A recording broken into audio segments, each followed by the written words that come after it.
মুহাম্মদ সাল্লাল্লাহু আলাইহি ওয়াসাল্লামের চাচা আবু তালেবের পায়ে দুটা জাহান্নামের জুতা দেওয়া হবে, আর অন্য কিছু তার দেওয়া হবে না। এটুকু তার সর্বনিম্ন শাস্তি। কারো আগুন হবে এই পর্যন্ত, কারো আগুন হবে এই পর্যন্ত।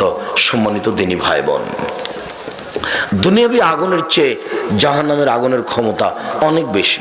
এই খড়ির আগুনের ক্ষমতা যত, কাঠের আগুনের ক্ষমতা তার চেয়ে বেশি। কাঠের আগুনের ক্ষমতা যত, তেঁতুল কাঠের আগুনের ক্ষমতা তার চেয়ে বেশি। তেঁতুল কাঠের আগুনের ক্ষমতা যত, আপনার এই গ্যাসের চুলার আগুনের ক্ষমতা তার চেয়ে বেশি। যে লোহাকে গলিয়ে রড বানানো হচ্ছে, ওই আগুনের ক্ষমতা আরো বেশি।